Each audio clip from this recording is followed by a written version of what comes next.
كشف منتدى فورساتين الذي يعنى بأخبار الجيش المغربي أن جبهة البوليساريو، وبعد محاولات حثيثة لشق طريق آمنة لتنفيذ عملية بمنطقة الجرجرات انطلاقا من منطقة بولنوار الموريتانية، تستعد للقيام بعملية جديدة بالاعتماد على الاستكشاف الميداني الذي يقوم به شخصان، ويتعلق الأمر بمحمد سالم، محمد لمين، وبالقاسم أحميدي، ووفق منتدى فورستاين لدعم مؤيدي الحكم الذاتي بمخيمات تندوف، فاستحالة الوصول إلى الجرجرات خاصة بعد العملية الأمنية التي نفذها الجيش المغربي لتأمينها، وما صاحبها من تراجع مهين لميليشيات البوليساريو أفقدها التواجد ورفاهية التنقل التي كانت تقوم بها قيادات بالبوليساريو، منها إبراهيم غالي زعيم الحركة نفسه، فإنه يجري التخطيط للعملية بتنفيذ تحرك من أقرب نقطة ممكنة للجرجرات، وذلك منذ مدة بإشراف مباشر من قيادة البوليساريو. وبحسب منتدى فورستاين،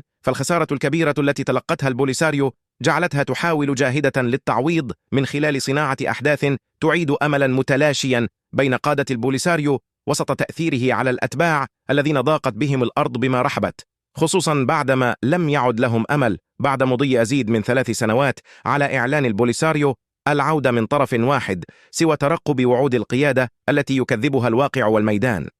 من جهة أخرى، شدد منتدى فارماروك المهتم بجديد القوات المسلحة الملكية المغربية على أن الاقتراب من حدود المملكة خط أحمر، وأن زمن التساهل مع الصبيانيات والاستفزازات قد ولى في إشارة إلى أن الرد على كل التصرفات التي تقوم بها ميليشيات البوليساريو على مستوى الجدار الأمني سيكون قاسيا جدا. كما حذر منتدى فارماروك على حسابه الشخصي على منصة إكس من أن الأراضي المغربية ليست مرتعا لناهبي الثروات الطبيعية ولا لحاملي حلم الانفصال، متوعدا إياهم بأن تكون رمال الصحراء قبرا بدون شاهد لهم جميعا، بغض النظر عن اختلاف أصولهم وجنسياتهم.